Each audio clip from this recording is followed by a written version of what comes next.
interest in sexual intimacy. I wish this sex didn't even exist. Trust me, this subject is very difficult to talk about. After that, they are even more scared to have sex. Like severe pains in your pelvic muscles, you need to see the doctor because this may call for a surgical procedure to correct this particular problem. This video is PG, so please, if you have kids, they shouldn't be watching this, okay?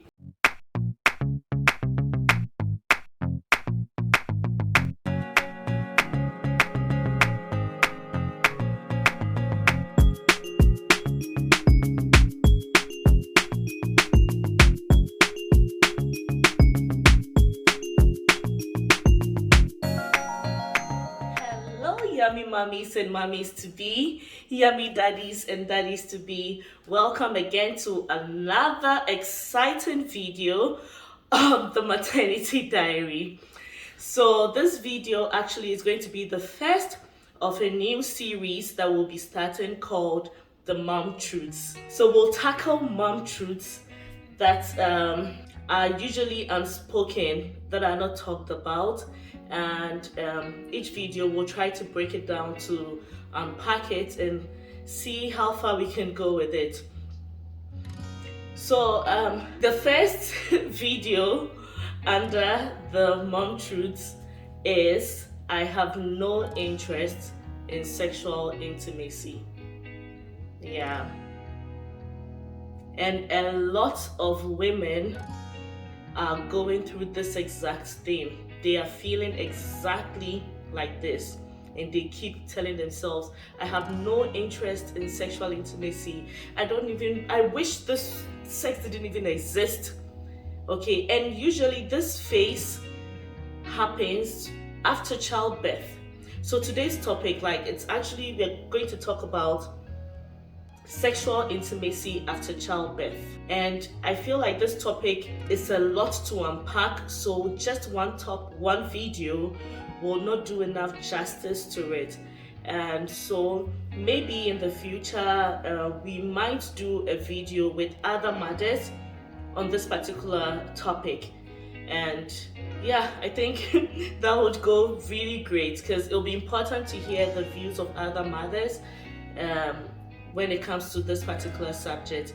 And trust me, this subject is very difficult to talk about. It's in my culture, for instance, sex is something that is not spoken about openly.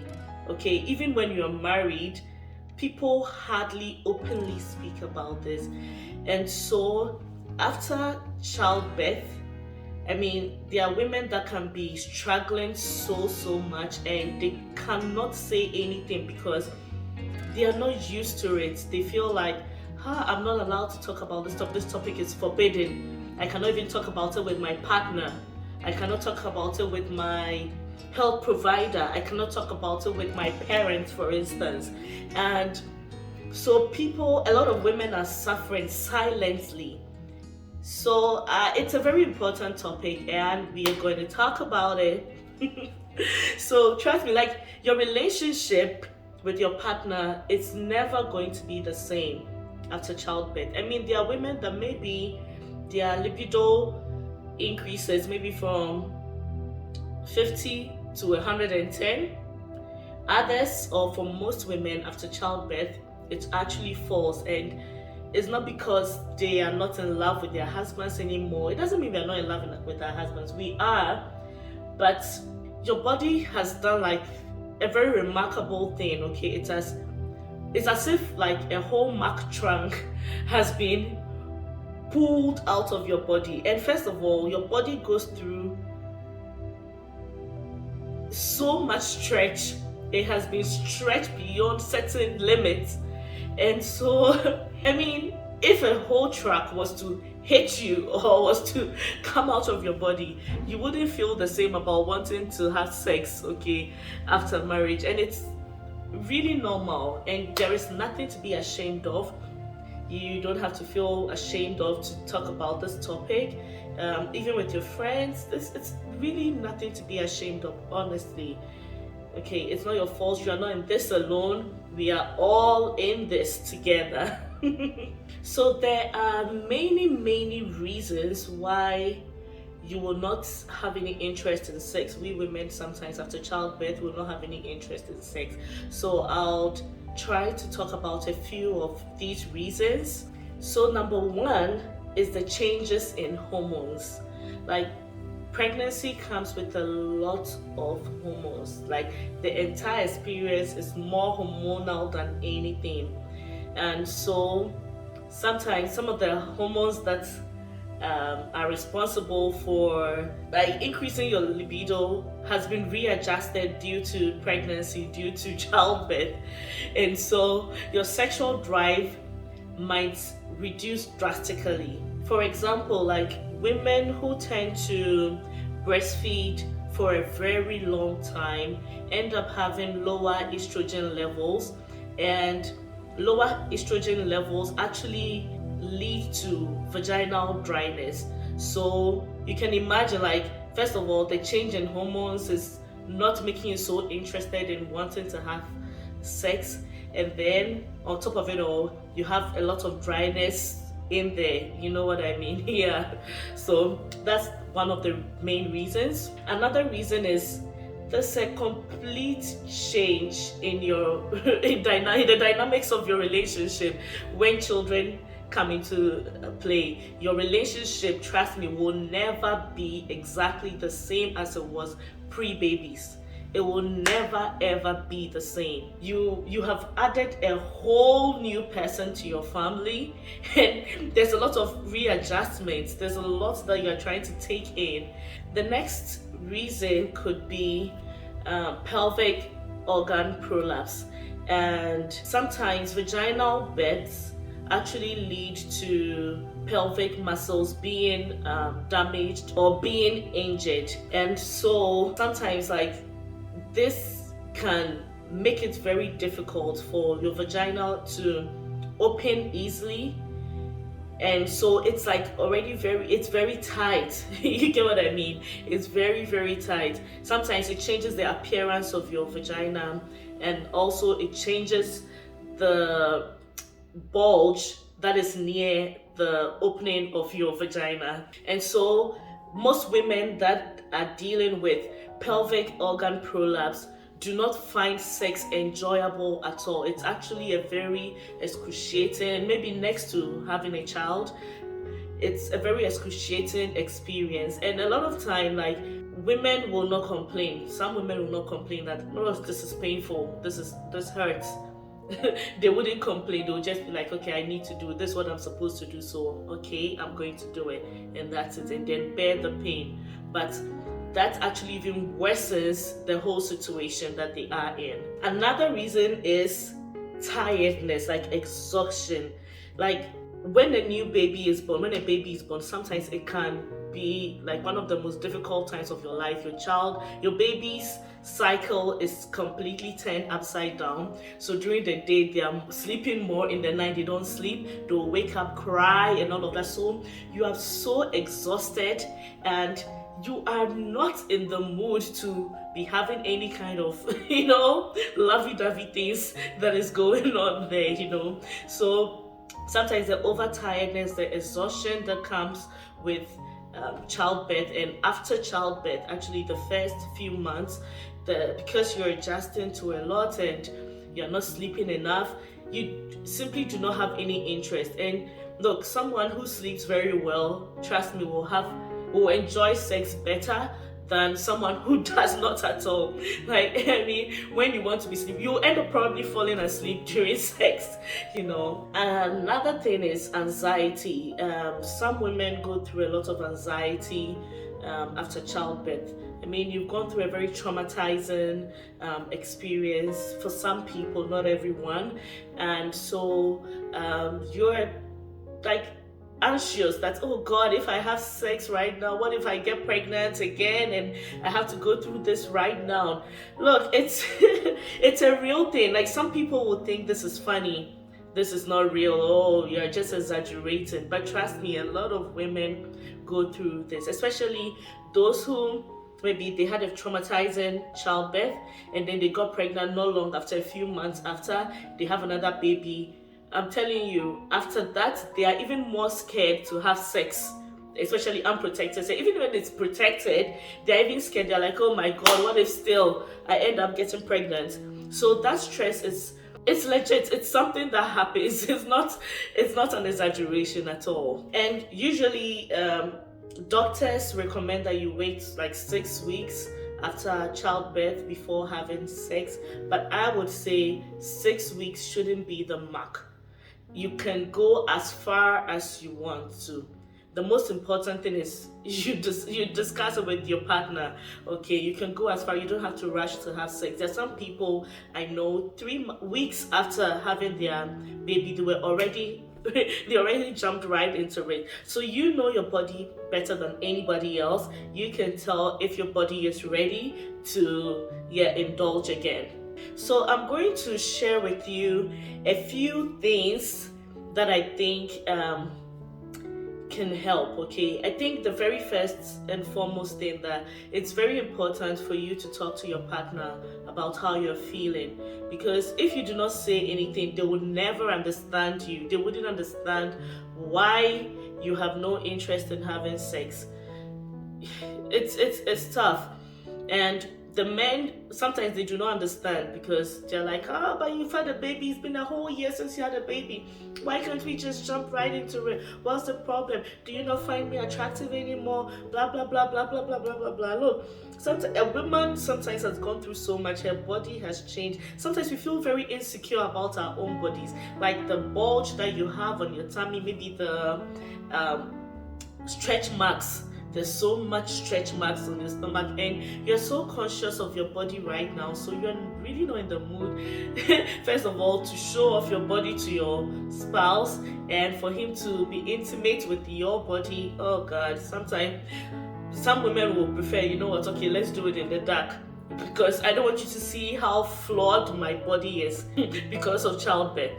So I'll say that, so it's important for you to talk to your partner about it. Let him know what you're going through. Don't be silent about it. Let him understand, this is what I'm going through.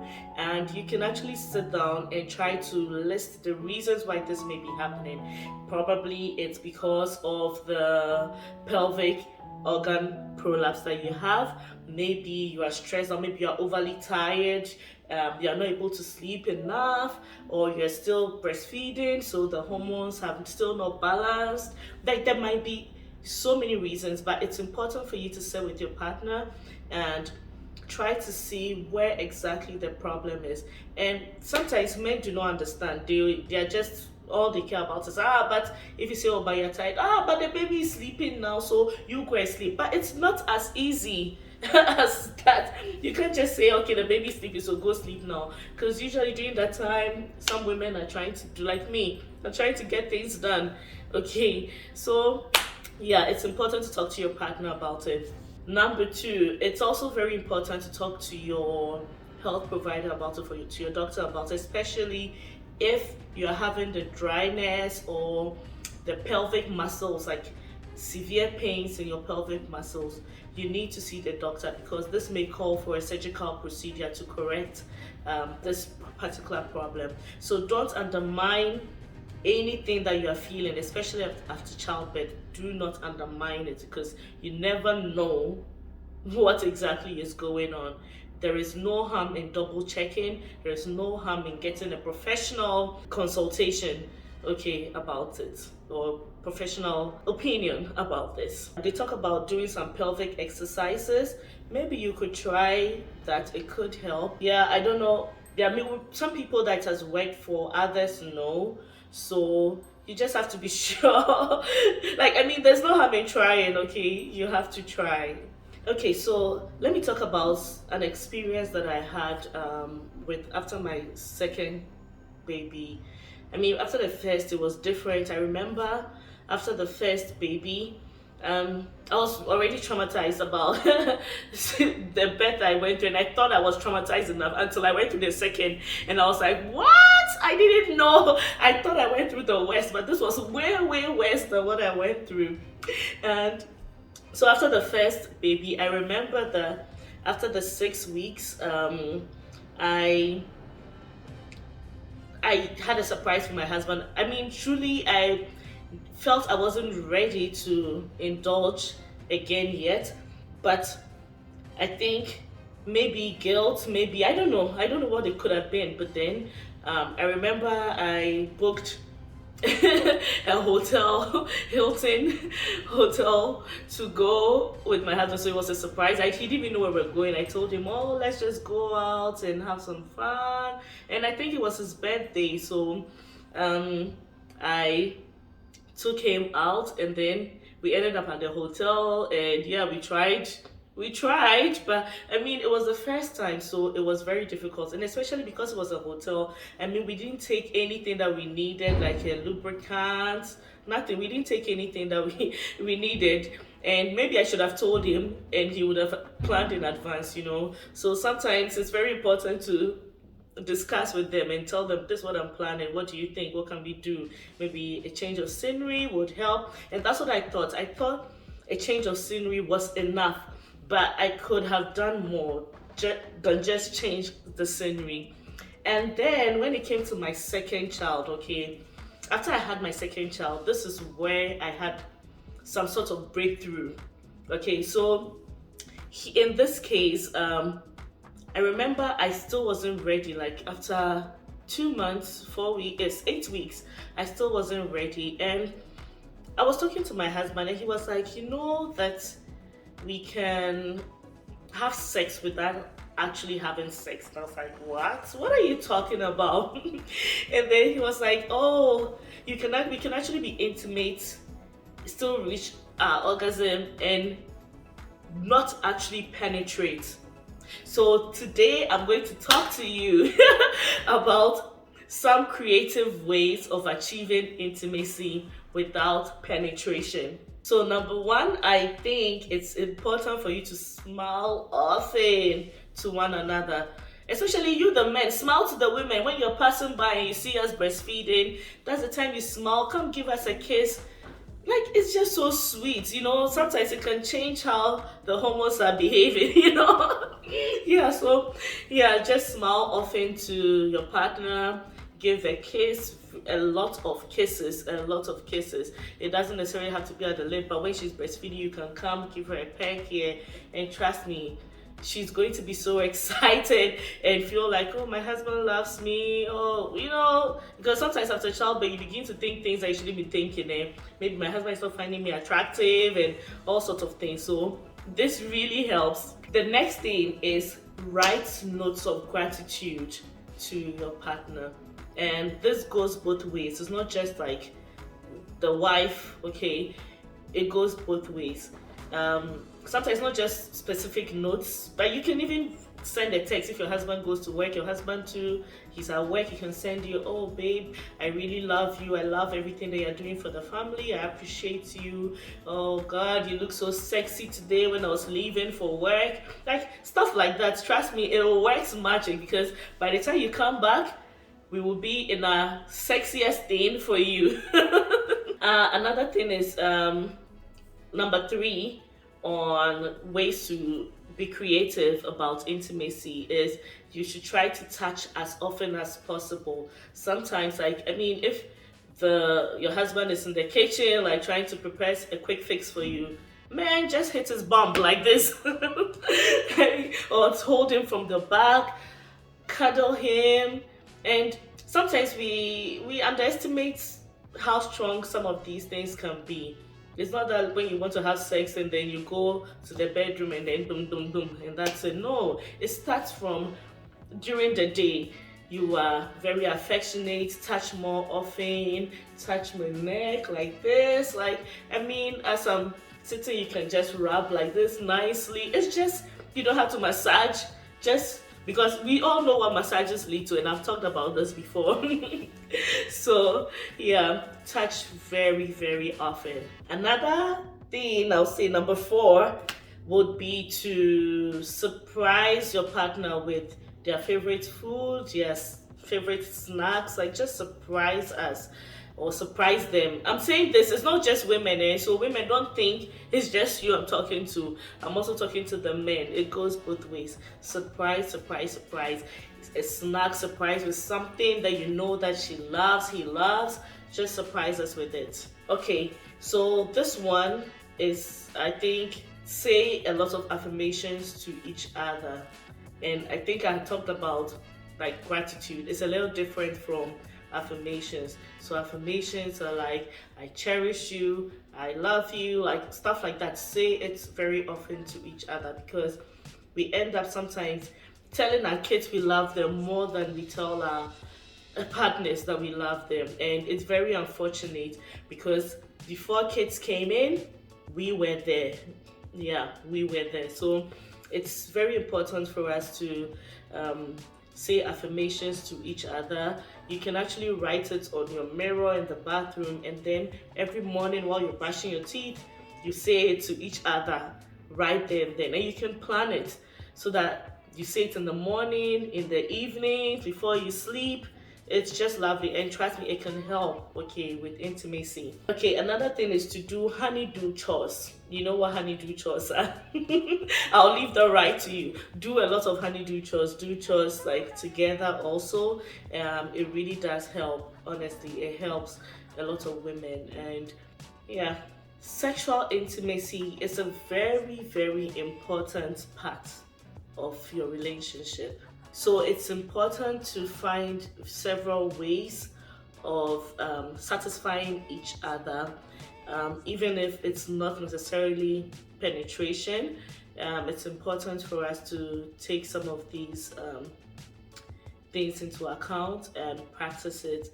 Yeah, before baby number 3 pops again.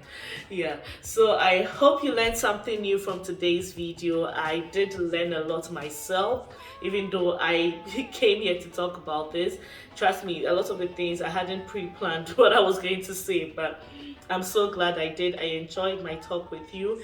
If there are any creative ways that you think will be very important for sparking intimacy in relationships, please say it in the comment section. And if by now you haven't subscribed, if by now you haven't liked this video, what are you doing? Come on, like this video right now, okay? So yeah, I hope you enjoyed this video. I enjoyed this video, and I'll definitely come again with this episode. This particular video, we will do it again, but with other mothers involved, just to hear their opinions as well. So guys, I hope you enjoyed the very first video on the mom truths. I have no interest in sex. And so until next time, guys, don't forget to stay happy, stay healthy, stay beautiful, and never, ever, ever, ever forget that God loves you. See you next time on the Maternity Diary, and don't forget to share this video. Bye.